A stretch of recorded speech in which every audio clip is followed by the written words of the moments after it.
Today we are starting this webinar, and the first speaker, the subject is glaucoma, steroid-induced glaucoma, and Dr. Kaivan is our own comprehensive fellow. He's from Surat. He's very senior consultant, and when he was doing our comprehensive fellowship, he has already done more than 600 cataracts and 100 phacos, right, Kaivan? And he is a glaucoma specialist. He has done his glaucoma fellowship from Shankar Nethralaya, Chennai. And over to Dr. Kaivan. So let's enjoy. Again and again, I'll keep everybody, I request everybody to keep your audio muted so everybody will not disturb. If somebody is joining in between, but please keep your, and support also, please keep the audio off. So at least everybody will not get disturbed. Welcome all again. Let's start the screen sharing now. Yes. Everybody can keep speakers view also if you want to see Kaivan slide completely or whatever you wish to do. Yeah, Thank you for this introduction, ma'am. So today presenting an interesting case of a pediatric glaucoma, steroid-induced glaucoma, in which we noted a reversal of post-surgery. By going to the history, basically this was a 10-year-old child. He was referred to me for the control of steroid-induced IOP rise in mid-2018. He was already in known case of VKC with on long-term steroid drops, Redford, and an ointment for almost a year. He was off the medicine since last 1.5 months. So he was already on maximum medicine treatment in the right eye, and in the left eye he was on 2 drugs, brimonidine and timolol combination, and half Diamox 3 times a day. So on examination, the visual acuity was in the right eye it was 6/12 part, and the left eye 6/9 part. He was having some few allergic papillae, but there was no limbitis or clear cornea. So basically, it was a controlled case of VKC. There was both eye posterior subcapsular cataract, basically second to long-term steroid, topical steroids. The IOP when he came to me, he was in the right eye it was 35 millimeter of mercury, and the left eye it was 20. In the gonion, there was a unremarkable gonioscopy, the open angles and with few iris processes. In the fundus was also unremarkable, except there was cupping in both the eyes. So just these are just the photos of the optic disc. This is the fundus photo is a bit heavy, hazy because of the PSA cataract. So if you see, so this is almost a moderately sized disc, optic disc, with almost 0.8 vertical CD ratio in the right eye. Rest of the fundus looks okay. There is almost superior and inferior pole notching is there, the right eye. So in the left eye, we can see there is early bipolar thinning, superior and inferior thinning is there, and 0.65 vertical CD ratio we can comment on. Rest of the fundus is normal. So as he was already on maximum medicine for the glaucoma, we advised him for the glaucoma surgery. But somehow there were some issues, so they delayed that. Meanwhile, we added some oral glycerol, but patient couldn't tolerate and he stopped all the medicines. So IOP shot up to 40 in the right eye and 30 in the left eye. So in the June, finally we operated for the right eye because it was the advanced damage eye. And the left eye we restarted the anti-glaucoma medicine and observed the left eye. So right eye did well with IOP came down to 16 post surgery, but the left eye remained high and increasing again up to 35 millimeter of mercury with progression of optic nerve to 0.8 vertical CD ratio from 0.65. He was by the time also he was we already hiked up the AGMs, but he was it was not getting under control. So left eye was also operated for TREB under GVP in July. So this is the picture of the left eye. So we can see from the previous one the cupping has increased. So this is the 2 weeks post-operative bleb picture. So it's a nice diffuse elevated posterior bleb with a very few vessels and without any leak. So if you see the course of the optic nerve in this. So this is the photo of the on the presentation, 18th of May. The next photo is of just before the trap. So the cupping has significantly progressed within only a month. And you can see this picture. This is just a 2 weeks post-operative. The cupping is almost reversed. It is hardly 0.3, 0.4 cupping is there right now. There is a mild disc edema, peripapillary, some edema is there, along with the prominence of the epiretinal membrane because of the slightly lower IOP post-operative. The perimetry, actually that time we couldn't do the perimetry, but this is the perimetry after a year. So the perimetry shows right eye, already it was, the cupping was 0.8, 0.85. So the field were quite bad, but the left eye, even after reversal of cupping, the defects persisted on the perimetry.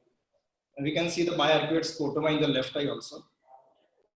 So coming to the discussion, basically what is a reversal of cupping? Reversal of ONH cupping refers to an improvement in the appearance of the ONH in response to the decreased IOP, either surgical or medical.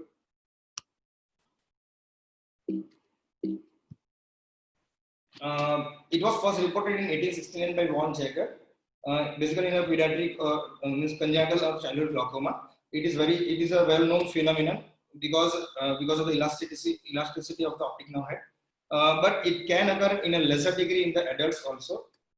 So, what are the mechanisms which have been described for this cup reversal? So, basically, the main two mechanisms are in the children. Basically in the infants and the younger ones, there is incomplete collagen structure of the lamina cribrosa, which leads to increased elasticity of the ONH and compression or posterior movement of the tissues of the ONH because of in response to the increased IOP. So the same thing reverses because of the elasticity of the ONH to the which leads to reversal of cupping when the IOP is reduced. We reduce the IOP post trap or post medicine. And the other mechanism described by Speed et al. Was the sudden IOP reduction in post-surgery leads to optic nerve head edema, which give a pseudo-reversal appearance, but usually this lasts only for 2 months, and after 2 months, usually it remains, comes back to the normal cup. So there was a slight edema visible on this child also. So what happens in adult then? Basically, we all know that in adults, the elasticity of the ONH as well as lamina cribrosa is less. It leads to less distension of the scleral canal. Due to the raised IOP, irreversible loss of nerve fibers, glial tissue, and blood vessels occur, which leads to ONH cupping, which is mostly it's a permanent cupping. So any change in the optic disc cupping after IOP reduction is very minimal, and most cases it is difficult to detect by the conventional methods. But few studies have described ONH cupping in adults or younger children, like 10 to more than 10 to up to 70, 80 years of age. So first I will describe about the Park et al. They describe the short-term reversal of cupping. They had a follow-up of 2 months. So they documented that by HRT in patients. Their mean age was 59 years. They operated a trap, and after that they did the HRT pre and post trap, and they observed the patient. So the mean CD ratio decreased from 0.62 to 0.54, not very significant. So what they laid down mechanism was, there was an entry movement of the lamina cribrosa with a simultaneous reformation of the neurotunnel rim, and also improved blood flow in that area with restoration of the exoplasmic flow. But again, this issue was, as we described earlier, this may be a case of pseudo reversal, which cannot last after 2 months. So other study by Lusk et al. Also found a reversal of optic disc cupping based on HRT parameters in patients aged 33 to 80 years following an IOP reduction of 40% after trap. So these authors stated that amount of improvement correlated with the percentage of IOP reduction. So whatever the IOP reduction is high, automatically the reversal will be also high. Compliance of the ONH decreases with age. So as the age progresses, there the elasticity and the compliance of the optic nerve head will be decreased, and the simultaneously lamina fibrosa movement also significantly affected due to the increasing age. Parish et al. Published the results of 5-year follow-ups of the optic disc finding in CIGTS.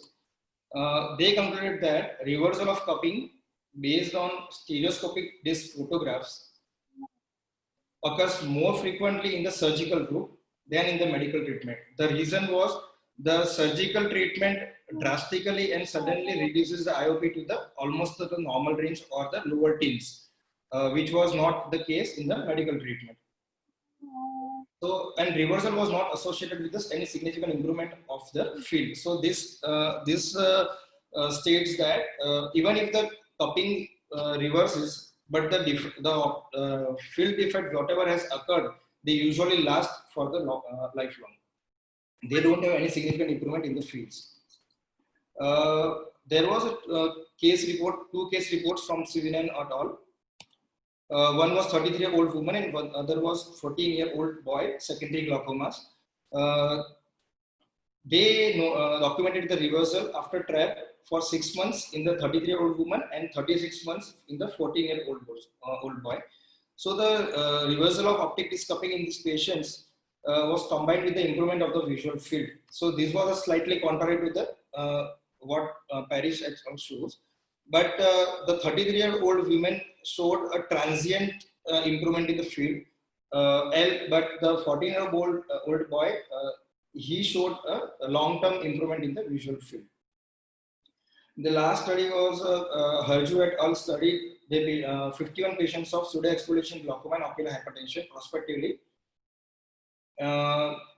They observed the decrease in the cup volume on HRT more than 5%. And that was considered as a cup reversal. So that was the criteria for cup reversal on HRT. So they concluded that cup reversal seemed to be an independent protective factor for the progression of glaucoma. So even if the field defects does not improve very much, but if there is a cup reversal documented, then those are those cases will be progressing lesser than the rest of the patients. So what are the clinical pearls from this short case?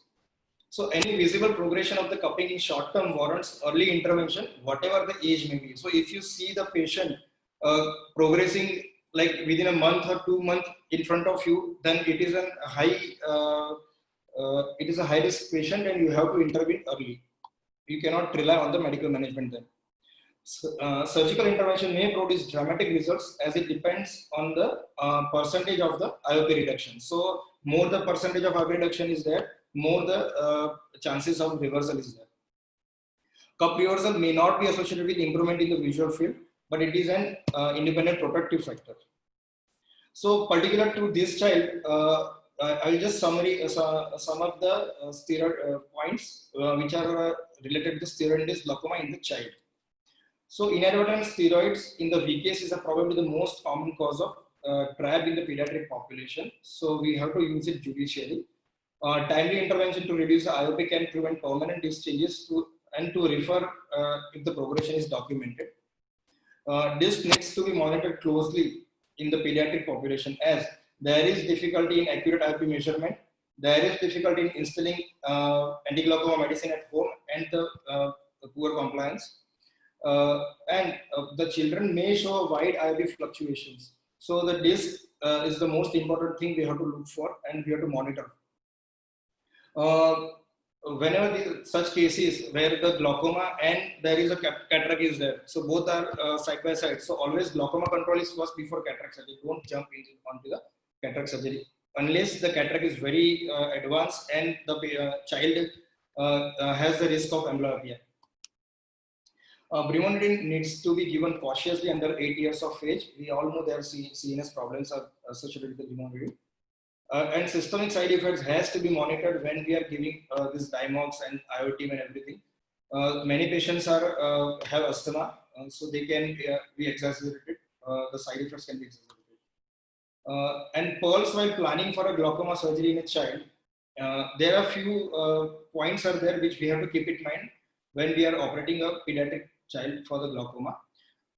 Usually, we are advising for the complete GA, but we have operated at least 2 to 3 cases with a good counseling and only with the block with sedation. So we can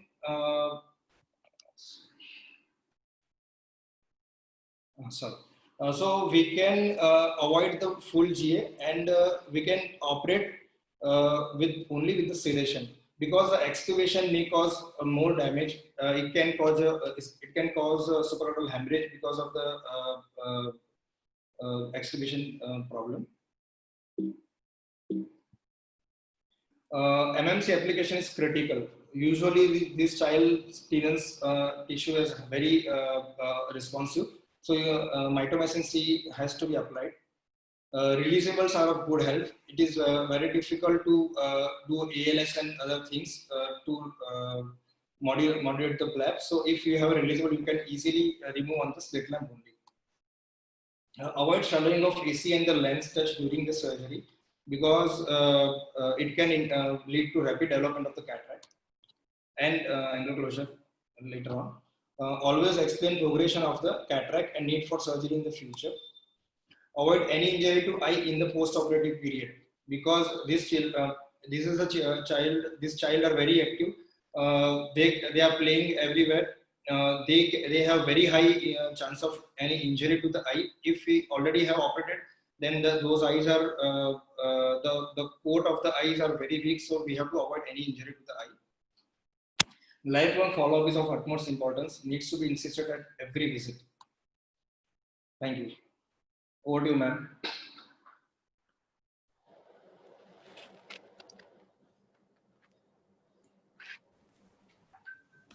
Thank you, Kaivan. It was a wonderful, wonderful, informative talk and presentation. And I would request Dr. Mehul sir to introduce our next faculty, Dr. Murli sir. And we'll take up the question after both the presentations, so we'll have good discussion about that. Fine? Murli, are you there?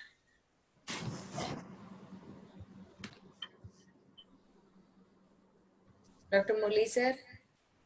there? Okay. So, this is the shortest possible CV of Dr. Murli. I remember very interesting fact. When I went to Chennai, he was there along with me. But after that, he has joined the MNJ Institute, Ahmedabad, and then studied his MS in Ahmedabad. He finished his DOMS and then many more achievements. He has been trained for glaucoma, and he is holding post in Society of India. He has n number of publications and presentations, some chapters in the books, and he has presented in many international forums like American Academy, ARVO, ASCRS, as well as POC. And he is not only a glaucoma clinician, he is a good friend of mine, available for any emergencies, and he is always kind to guide issues when we have. Thank you. And it's really nice to see all of you. And I think I have not seen you and spoken to you for ages now. Maybe only the AOS conferences and other things. And it's really nice to see the academic activity. And I was just hearing Shreya talk about your institution, which is now building up from 2 rooms to 1 building to 4 buildings. And I really wish I can come sometime to see all of you. And wonderful to see the academic activity going on. Yes, sir. You're always welcome. Yeah.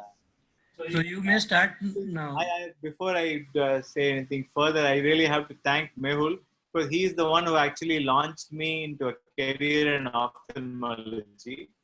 And I was in a PG course in Shankaranithalaya when I met him first. And he literally sort of guided me and put me into a course where I don't regret, of course. And I think I owe my career start and entire PG training program entirely. Mehul is responsible for that. So I can never forget. Thank you for your kind words. Yeah, you're going to have a next case presentation? No, It is only you, and then we'll have a discussion and over. Since Oh, okay, okay, first okay. our I thought there's something. presentation, we did not keep the jam-packed program. Okay. I think Dr. Kaivan did an excellent presentation. I think it's really nice, very interesting. And to see a 10-year-old with steroid and cataract and glaucoma, this is a typical picture in whom we see patients don't come for follow-up. They don't listen to what you say. They keep using the steroids. It's a real vexing problem with the steroid-induced glaucoma in children. I think he has managed it really well. And I think because of his training in an excellent academic institution for glaucoma, I think he has managed the patient very well, and his logic and his research and the literature search which he has done. I think I have nothing really much to add to what he has said actually. And I'm going to just show in a few slides. Are there a lot of PGs in this audience now, these participants? A lot of students? Are there many students? PGs, fellows, or all are practitioners? Yeah, there are many students, practitioners, and mixed Okay, up, so but there are many students. yeah, why I Yeah, asked that was because I'm going to the slides I'm going to show are somewhat basic, so it should not feel like you already heard this or seen this before. So and everybody will enjoy whatever. I'm just going to share my screen now.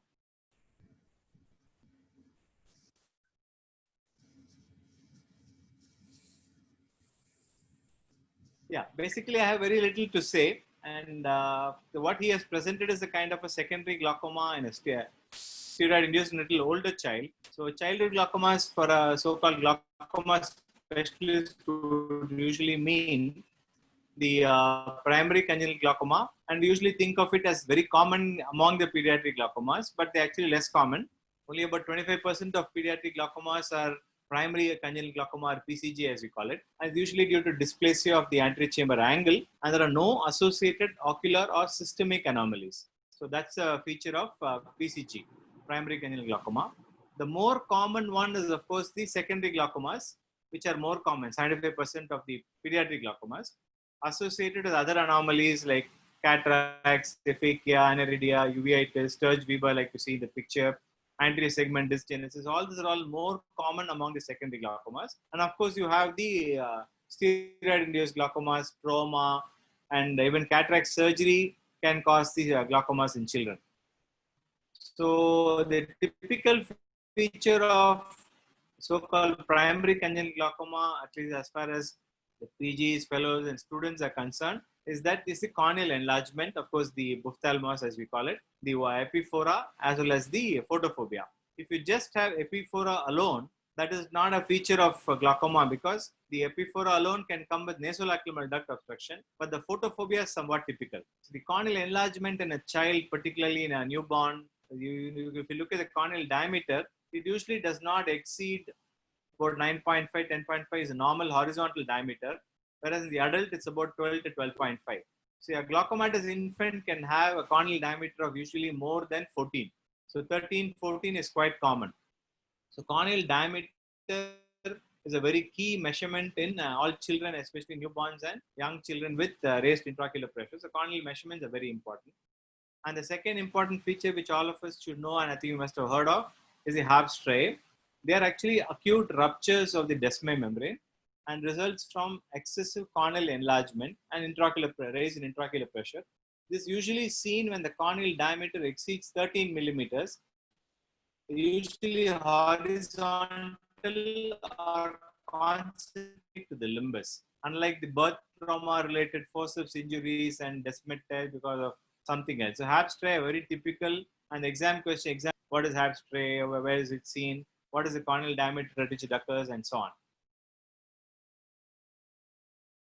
So the intraocular pressure measurement is also very important in children, and there are so many instruments. My favorite is either the Tonopen or the Perkins. My Perkins is actually my first choice, but Tonopen also we use. Some of us in our hospital and my colleagues use the eye care tonometer. The eye care slightly overestimates the pressure in many of the kids.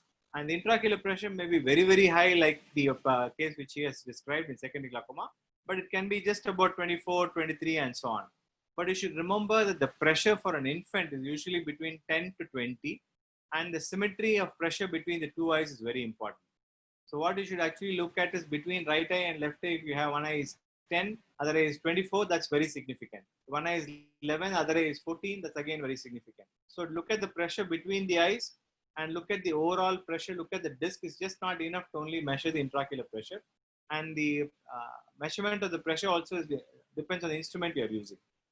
So this is a picture of pre-treatment and post-treatment of a child less than 5 years of age, in whom you see the hazy cornea, you see the disc and the cupping, whereas you see the post-operative decrease in the pressure, which has caused the reversal in cupping. We'll come to the discussion about cupping a little bit later. And these are adult patients in whom you are seeing the pictures on the left of an adult patient with very really advanced glaucoma. And after the surgery, you see the change and the increase in the hyperemia. You see the neural cupping. This is both the right eye and the left eye in patients who have been operated. So I think Dr. Kaivan has nicely described the literature, and the reversal of cupping has been reported in cases of glaucoma where the IOP is generally surgically reduced, and the IOP is drastically reduced surgically. So there's supposed to be a rebound vascular congestion and narrowing of the physiological cup due to the hypotony. There's a good reference for that from the book of ocular pathology by Yanov. And the reversible cupping has been very well described by Harry Quigley in many journals and books. I think he has just explained that about the compression and movement of the optic disc tissue of the lamina cribrosa moving backward and forward and so on. So there's an incomplete collagenous structural framework in late gestation, early neonatal life. So the reversal of cupping actually is not very common. It can be observed in children after surgery, and is actually best observed in children when the pressure is reduced by surgery in the first few years of life. We generally don't see reversal of cupping after 6 years, 8 years, and so on. Like in the example he has shown, I think it has been a sudden increase in the pressure. So it has shown the cupping and he has reversed it back quickly. So the cupping has actually changed. So usually unlikely that the cupping is going to get reversed in older children in whom the pressure has been high for a long time and the cupping has been there for a long time. So reversal of cupping generally has not been reported in medical treatment because the combination of medical treatment can't drastically reduce intraocular pressure. Although Sijets has reported change in cupping and so on. So clinically, we can't really see that much of reversal in cupping with medical management. So of course, the newer technology like the older HRT and the spectral OCT are all very interesting. I think we can even start looking at small changes in the optic nerve head, looking at the basement membrane opening and look at the disc and look at the data like the BMO, minimum rim width area of the spectralis, which we now use. All of these tools can actually tell us and show us changes in the disc. There have been presentations and literature available of changes in the optic disc even after pseudoexfoliation and adult glaucomas and so on. Even some patients with ocular hypertension also, but that is not the rule. But the bottom line is that a change in the cupping or a reversal in the cupping actually does not mean much to the patient because there's not going to be any change in what has happened to the glaucoma. There is not going to be any significant change, or the RGCs have not regenerated, the nerve fibrillars have not come back. So what is lost is actually lost. The visual field is also not going to change. So it may be more of a sort of an observation and maybe an academic interest to document the change in the cupping. It may be more important for children and less important for adults, more important for surgical drops in intraocular pressure than medical management. And I think it's interesting to document. It's not really going to change the functional aspect of what the glaucoma is going to have is going to change. And some people have noted that the change in the cupping or the reversal may be a prognostic indicator for progression, that the glaucoma is not going to progress once your cupping has been reversed and so on. So that's all there, and we should keep that in mind. But I think you should document. I think he has done an excellent job showing the pictures. The change in cupping on photographs is only 0.1, 0.2, and that kind of clinical judgment we can have. But this newer technologies which you have, like the spectral OCT and the advanced generation imaging of the machines like the Spectralis and all that, can actually show you even 1%, 2%, 5% changes in the cupping and even the change in the disc. So that's very interesting to note. And I think he also rightly pointed out that if you have a cataract, the priority is to treat the intraocular pressure first. So that's all I have to say. We can take some questions now.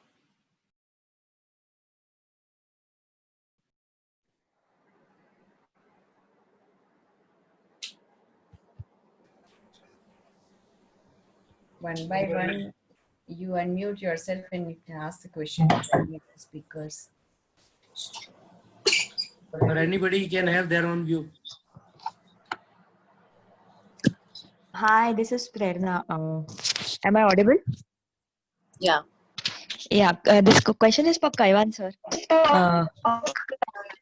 Kaivan sir, you have shown, I think 2 weeks post-op, there is disc edema and some ILM folds and choroidal folds in the patient.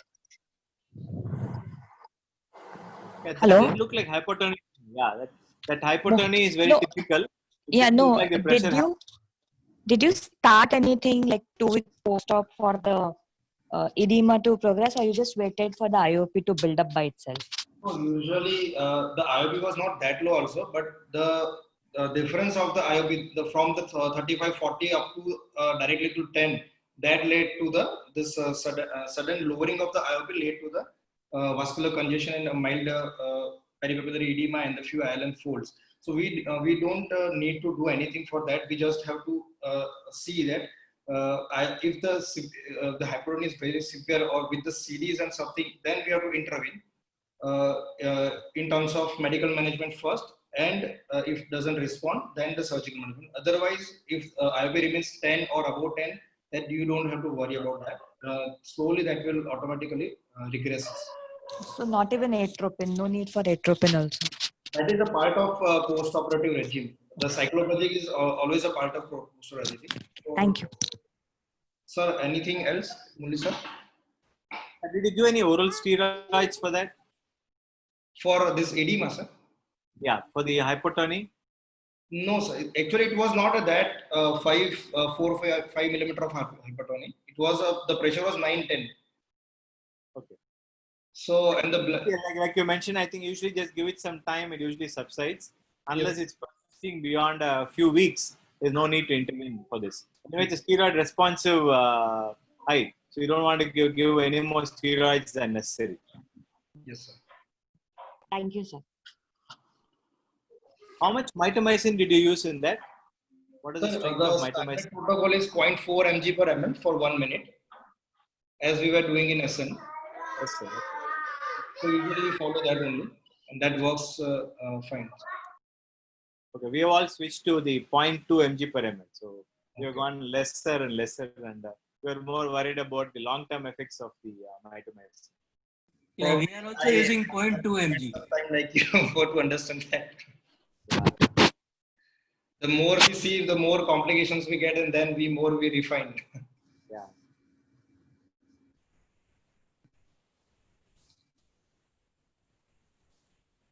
Hello, good evening. This is Dr. Yapun. Hello.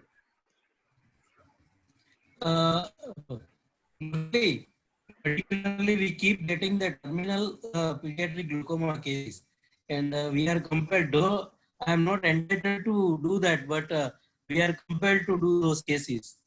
But we keep getting patients with the opaque cornea. How long it will take to reverse the clarity? Corneal clarity?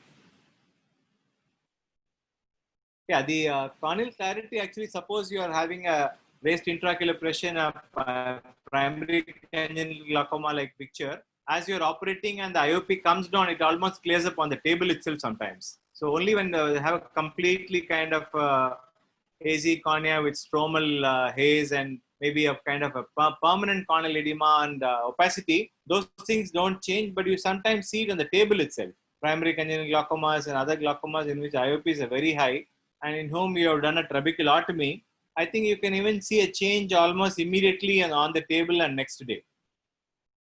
My preferred technique is to do a trabeculotomy most often, and many people have been doing goniotomy if the corneas are clear, but we hardly see any clear corneas at all. So most often we end up doing trabeculotomy. Internet connection was just off. Now again we have started. Muli sir. Yeah. I have a reference tomorrow for a Sturge Weber. Yeah. A 3 days old child. I have not seen actually, but what I got from a retina specialist that is already having one point eye megalocornea and hazy cornea. So anyway, I have to refer that. I cannot manage here.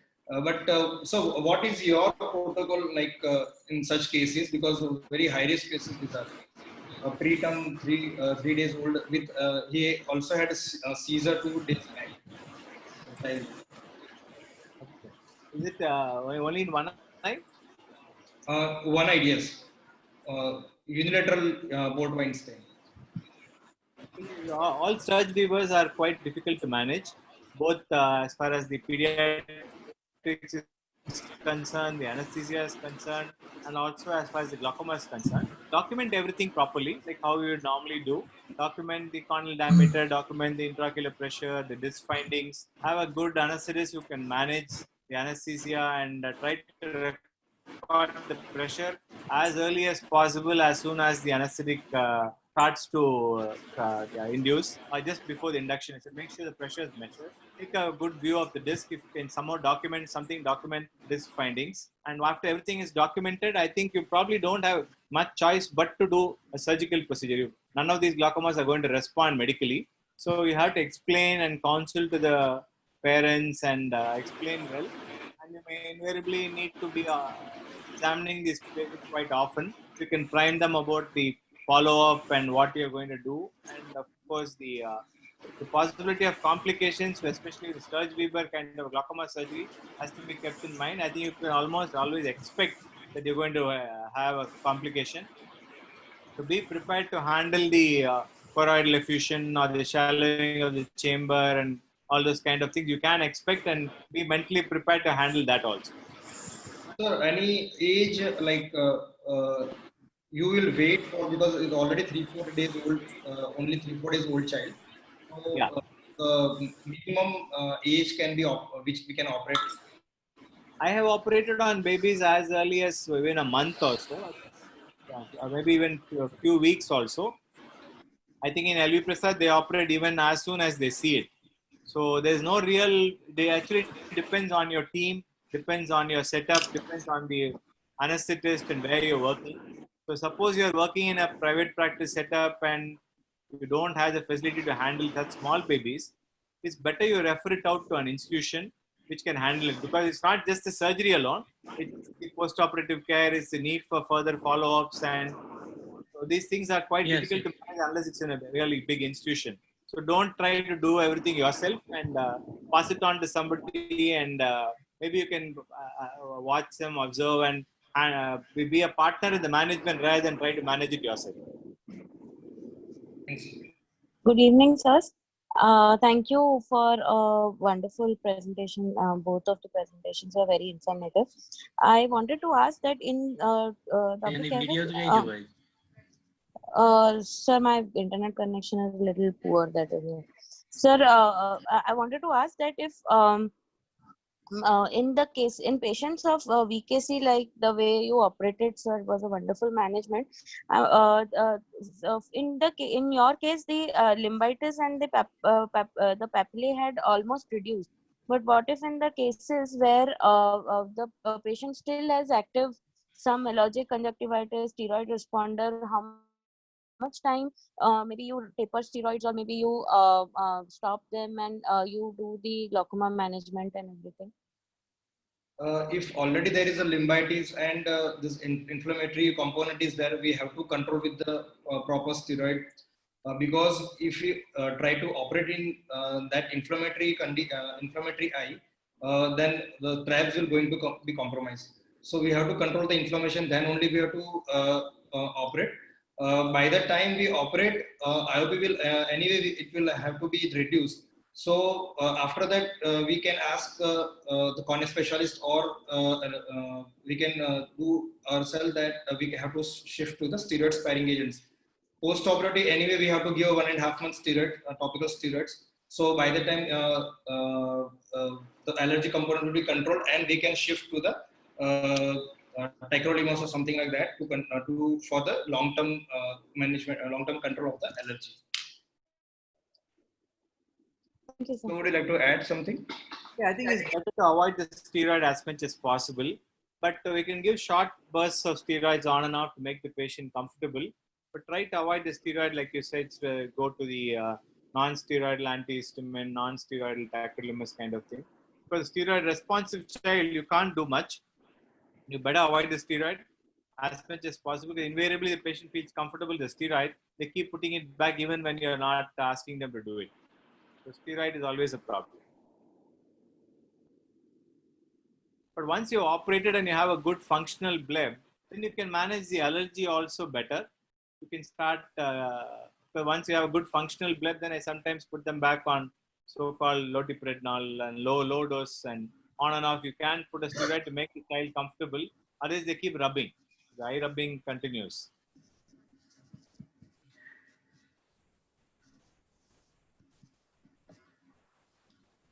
Murli, what is the shortest period for steroid responders?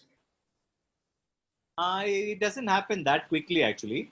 So maybe in an adult patient, you'll probably see it in maybe a week or two or even longer. But actually, I think there's so many factors in which you can expect that this particular patient is going to develop a steroid response. Some of the people who are steroid responsive, and of course, the family history. Glaucoma patients in particularly can respond to steroids. Then you have the high myopes. And then, of course, you have children, of course, you must monitor because invariably they use steroids for a longer time. It is more I common think she was there. I think one of our residents, she was there here, Dr. Khushbu. She responded within 72 hours, 36 to 48 hours to steroid. Her IOP was 50 directly. She had some allergic problem and she instilled the steroid. She's here too. She's attending this. Dr. Khushbu. She was there. I with the topical steroids. with prednisolone, topical. Topical, is it? Okay. The usual response is in a little later. It doesn't come in. Yeah, that is the reason I was asking you. It doesn't happen so acutely.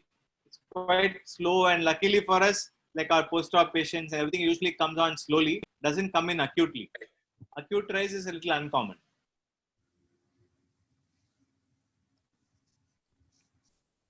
But once you have a steroid responder, especially high myopes and those family histories and glaucoma patients, you have to be careful, and you can expect that it will keep coming back.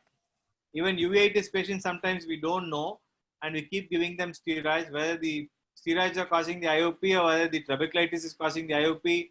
That question is always there in uveitis also. What happens? Is it because of steroid or is it because of the disease itself? How frequent it is with PST? What is PST? Posterior subtenon injection. Oh, injection. Okay. Posterior subtenon injection. Actually, the problem is the posterior subtenon is you can't do anything about it. Once you get it, you had it. So unless you're really going to go in and surgically excise it and so on. So if you really suspect a high myop for some reason, you think that if IOP is going to go up, don't give posterior subtenon. And it is something like 1/3, we say. But about a third of patients can develop raised intraocular pressure, approximately 30%. And even with the now the newer steroid injections that have come back, the Ozurdex kind of injections, Ozurdex actually also is about 1/3 to 1/4 of patients will develop the raised intraocular pressure. But Ozurdex is actually a better one because we don't have that much of a problem dealing with Ozurdex. And sometimes I've even operated on Ozurdex patients whose IOP is so high, but they're doing very well with the steroids. They end up doing a trabeculectomy rather than going and removing the Ozurdex. So that's easier to handle the pressure rather than to handle the lack of steroid. Steroid is actually more important, and the disc changes don't happen so fast. The pressure also doesn't go beyond 30 and so on. So it's usually manageable. Very rarely we need to operate on these Ozurdex patients and so on. In fact, there's been a paper of Ozurdex given for glaucoma patients with diabetic macular edema and so on.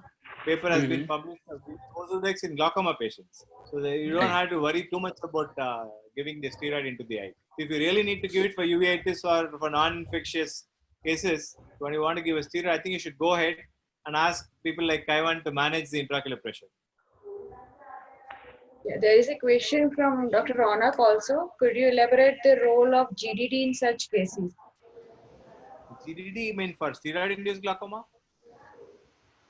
So once the steroid is stopped, it's a non-progressive kind of a disease. So there's no need to really rush in and do something drastic like a glaucoma drainage device unless IOP is really uncontrolled. I think mitomycin trab is probably a good choice if the pressure is so high. And if the mitomycin trab fails or scars, you don't have a place to needle it or raise up the bleb or do a retrab and so on. And the glaucoma usually does not progress when the steroid is stopped. So you don't have to worry too much about it. But if you really have to do a tube, you can do. But nowadays, actually, what has happened is now we have got the new micropulse diode. So with the micropulse diode, I'm hardly doing any tubes for these now. Suppose you really have a bad refractory glaucoma, post-op, trab, failed scars, for whatever reason you have refractory glaucomas, I do the micropulse now. I do less of the tubes and more of micropulse cyclophotocoagulation. Micropulse is really wonderful. It really changed the way we are managing difficult glaucomas, post PK in particular. Ronak, okay? Hello, sir. Sir, I am Dr. Romi Singh. Yeah, hi, ma'am. Hello. Sir, I have a lot of pediatric patients for VKC in my region. So most of the patient in which in them I go for IOP measurement before starting steroids, and then I monitor it on every visit. But in small children, it is not possible. And sometimes in follow-up visits, if I have I have a patient who has 12 IOP on before starting steroids. I usually go with the low dose steroids, loteprednol, and after 1 week, I noted the IOP has gone to 18. So I was wondering what to do. Should I continue with the treatment or stop that? The initial pressure was 12 and you found the pressure went up to 18. Yeah. How many times steroid in a day? What kind of steroid? 4 times. What kind of steroid? For a week. Loteprednol. Plain loteprednol, not the low strength one. Mm-hmm. So any kind of steroid can actually raise intraocular pressure. With fluoromethalone, loteprednol, or even loteprednol LS also can cause the raised intraocular pressure. If you're seeing a pressure rise of more than 6 millimeters, like you've shown, 6 to 8 millimeter increase from the baseline, you can take it as assume that it's a steroid responsive patient only. So you can either scale down the steroid or add a non-steroidal, and you have to keep watching them more closely. Definitely an increase by 6 millimeters is not the expected normal. So it is definitely abnormal and you have to be cautious. Okay. Up to 5 millimeter increase is okay. Usually we say anything between 2 and 4 is acceptable. Between 4 and 6 is somewhat like borderline, I would take it. 6 to 8 millimeters, definitely it is an abnormal. You can't have such high pressures after a normal variation and normal pressure measurements. You won't have so much of variation. So 6 to 8 and above is definitely abnormal, yeah. In patients less than 4 years old, it's very difficult to measure IOP. Yeah, very difficult. And how to follow up them for the IOP measurement in severe VKC cases, because I have a lot of patients of that, and usually I doesn't get it. I clinically correlate with the cornea and thickness and all, but corneal thickness is not that much of an issue for smaller children. Don't worry too much about corneal thickness. Take the baseline measurement of the intraocular pressure, and I'm not sure if you heard of a tonometer called the iCare. The iCare is a wonderful instrument and doesn't require anesthetic, can be done in sitting on lying down posture and all that. So if you really have so many kids to deal with, you want to measure the pressure, I think you should get hold of an iCare. iCare, I believe the iCare can overestimate the pressure as compared to a tonopen or compared to a Perkins. But an iCare is a very good way of taking a baseline pressure, and when you follow up, an iCare tonometer can actually tell you the change in the intraocular pressure rather than the actual value. An iCare is maybe what you should do, probably just look at an iCare tonometer to measure pressures. It doesn't require an anesthetic. You don't have to put in drops. And thank you, sir. Very small babies, you can do it in 3-year-olds, 4-year-olds. You can do the iCare tonometer. They claim that it can measure through the lid also. Okay. No, the iCare doesn't measure through the lid. They claim. Okay. Yeah, Dr. Murli sir and Dr. Kaivan sir, there are many questions in chat. If you can read and just take up the question. Oh, in the chat. Okay, I'm sorry. Questions.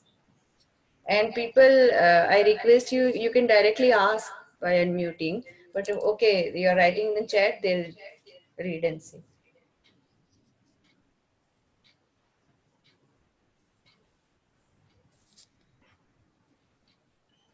Yeah, I think there's a question about asymmetry in the intraocular pressure measurement between the two eyes. So, like I said, anything between say 2 to 4 is acceptable.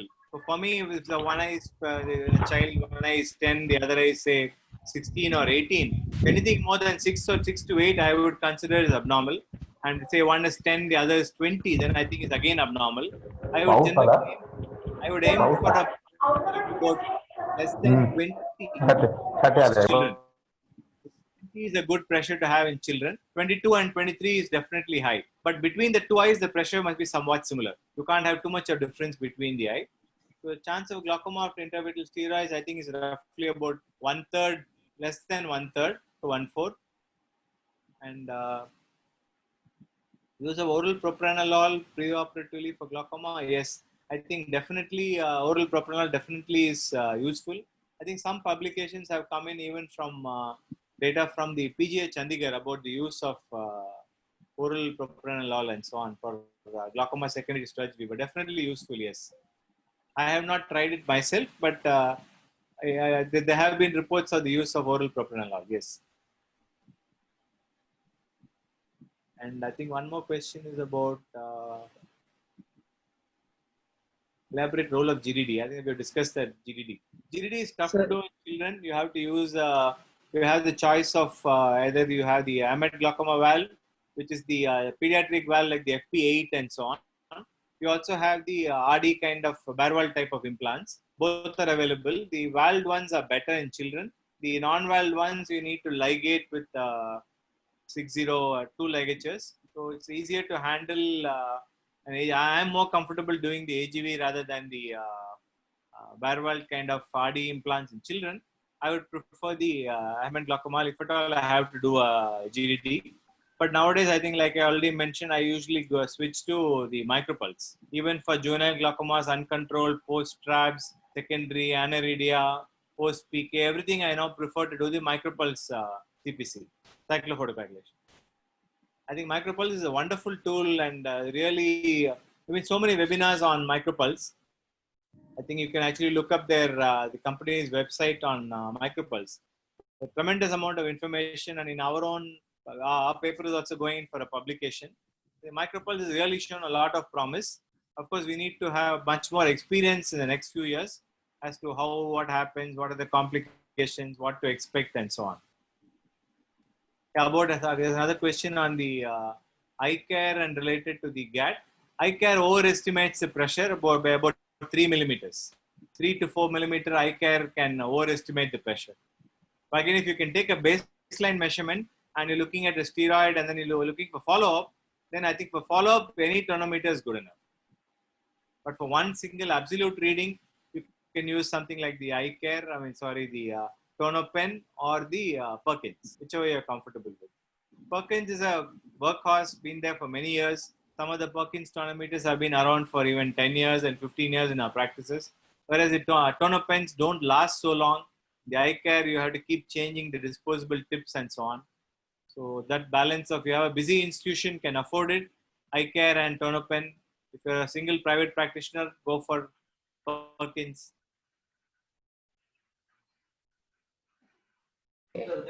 Everybody's question is over. Anybody wants to ask, they can ask directly. Just unmute yourself and ask. Otherwise, we may have to end, but please ask whatever you want to ask. Dr. Hina, you have written question answered? Okay. There's a question on neuroprotection. I think any update on neuroprotection? I think it still remains an enigma, and the best neuroprotection in glaucoma is to reduce intraocular pressure. And that's the best drug for intraocular pressure reduction. And of course, there have been vasoprotective, neuroprotective, and all kinds of things, brimonidine, dorzolamide, you have the calcium inhibitors, you have ginkgo, and you have all kinds of drugs are available, no real proven benefit. So I think if you're really a person of science and academics, I think that we still don't have an answer for neuroprotection. The best method for glaucoma is to reduce intraocular pressure to the best possible extent. And then if you have nothing else to do, you can add some neuroprotective drug, whatever you believe in. Sir, I want to ask regarding one neovascular glaucoma case. She's one-eyed patient. She presented before 2 months. Her BCVA was hand movement, and she's having PDR, CRVO, post-CRVO 3 months, and means NVI. So first I treated her with Avastin, and she responded well. And I was planning PRP, but after 1 month I repeated second Avastin, and her IOP is now between 35 to 40 range. She is not responding to any kind of topical and oral medications. So she is one-eyed patient, and her BCVA is HM. So what to do next, sir? Okay, is that secondary angle closure? Yes, sir. She is a 100 days glaucoma post CRVO, and she's also having PDR in CMI. Secondary angle closure. Angle is closed. Yes, sir. Yes, sir. And you have florid new vessels? Yes, sir. So you have No, florid. she is having a neovascular iris. Sir. See, the best time to do any intervention for the intraocular pressure is immediately after an Avastin or anti-VEGF injection. Suppose you're given Avastin, say today, I would operate on the 3rd or the 5th day, or within a week I would operate. And the options, suppose you have a good clear conjunctiva and you're comfortable doing only traps, you can do a mitomycin trap. The second option, if you are a good glaucoma surgeon, you could think of if it's pseudophaky, you could think of a tube. And of course, you also have the option of doing the micropulse. So what I would do is, suppose the patient was seen by me in this situation. So the anti-VEGF, I would probably give even a 3rd injection to make sure the new vessels reduce. And I would probably, I don't give Avastin, I usually give Accentrix or something like that. I would do that, and within a week, I would probably do a micropulse. So that is what I do. And suppose the micropulse does not work and I consider repeating it, I would think of a glaucoma drainage device. So generally, we don't have so much of time to do mitomycin trap and then wait and all that. If it is phakic, I will do a trap mitomycin. If it is pseudophakic, I would plan a tube. All these are options. Yes, sir. Sir, is there any role of means at what time we should perform? If media is somewhat clear, at what time we should perform PRP? She's also having PDR and also post CRVS. So she is having PDR also. So if we will perform trap, PDR will increase. So at what time we should perform PRP? Ideally before trap or after? Ideally, you should do it before, because once you have a bleb and so on, you can't put your contact lens on and do the laser through that. You can't do the laser through with a bleb on the eye. So you'll need at least a few weeks or even a month, and anytime you can't do laser through that. Ideally, you should do your anti-VEGF or laser or whatever you want to do. Let the so-called retina specialist handle that before you handle the intraocular pressure, as far as possible. But I think you can seriously consider the micropulse after the anti-VEGF. Someone around has the micropulse, you do the injection and then consider the micropulse, and then you can safely do the PRP. If at all you want to do PRP, you can even do it after the micropulse, even 3 days later. Because the micropulse is a completely non-surgical treatment. If you do that, you have a clear conjunctiva and nothing has been done to the patient. You can actually do the laser as soon as possible. So I want to share one view on this. We had a similar case of NVG, probably 1.5 years back, 2 years back. The patient was a status post CRVO with severe corneal edema and very high IOPs. So what usually what we did with the retina specialist, that when the patient comes, the corneal edema is there, so they cannot do the PRP. But we put in on the maximum medicine along with whenever he comes for PRP, we usually give mannitol. So with the 260 mannitol, the cornea become crystal clear. Retinal surgeon were doing PRP, so we finished 2 sittings of PRP. By the time all the NVI is gone, and then we operated for the trap, and the trap worked very nicely. So actually, many of our authors and even what I also believe is that if you have a neovascular glaucoma, you're given an anti-VEGF or you're doing a mitomycin trap, it is said that the filtration itself takes out much of the VEGF through the bleb. So that actually aids in removing the VEGF from the eye through the bleb. So they say that the trab also actually helps. But again, it's a catch-22 situation in which you do a trab, you have a bleb, then how would you do a PRP if you want to? So that's a question. Yeah, I think we can do PRP by LIO. Yes, you can use the laser indirect. Number two, but there are incidences of recurrence. Once we give anti-VEGF, 10 days trap, and then following after when patient comes after 2 months, 3 months, there are possibilities of bleb failure. Correct. And recurrent NVE. Correct. PI. So That's invariably you end up with a tube only. right.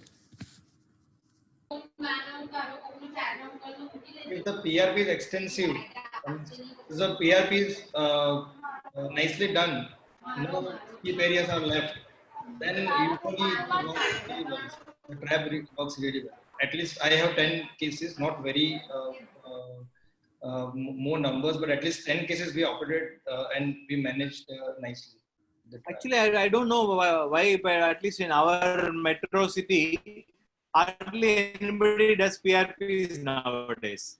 So most of them are injecting. I think their favorite is to go on injecting. Nobody is doing PRPs at all, and I hardly see anybody doing PRP. They keep saying I will do 4 and 6 and 8. They keep on injecting every month. So I think maybe the pharma companies have to do more with it. Everybody is making more revenue out of injection. So PRP is definitely out of favor, and most people keep injecting all the time.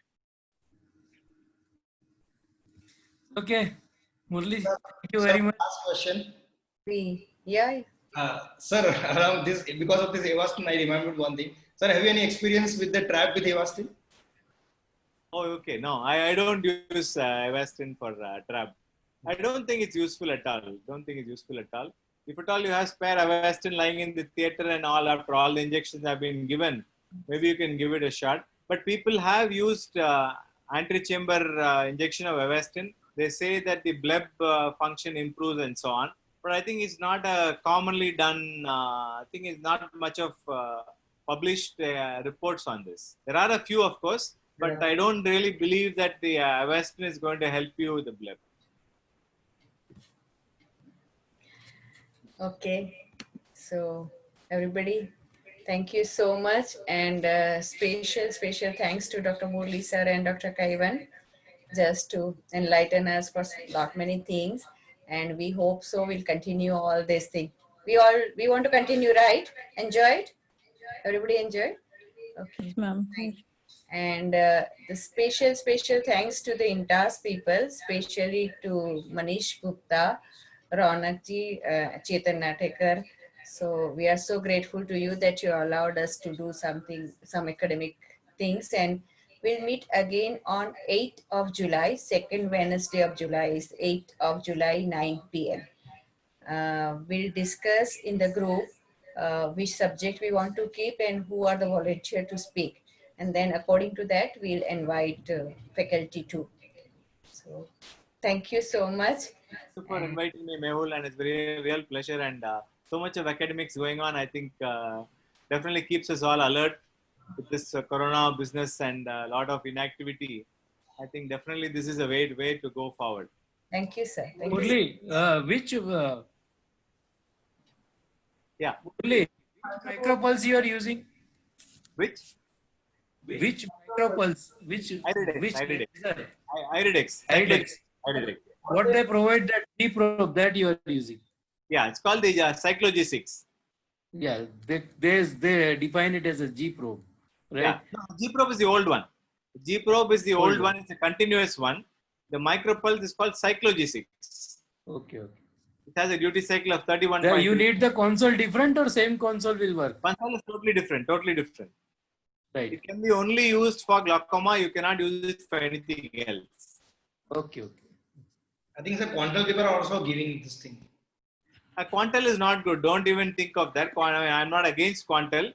I have many of Quantal instruments, but the Quantal is no match for the Cyclo G6. Iridex is far ahead. So I have now been one of the best. Yeah, I have now for 2 years now, and I use Quantal also for some time. I think Iridex is far ahead. Thank you. Bas batiye. So thank you all. Thank you. Bye. Thank you. Thanks a lot to everyone. Thank Thank you you. very much, doctor. Thank you. Again after 1 month, and next time we'll start sharp at 9 so we can have discussion more. Thank you all. Good night. Thank you, doctors. Thank you. Thank you. Thank you. Thank you, Dr. Shreya. Ivan and Dr. Murli sir again. Thank you.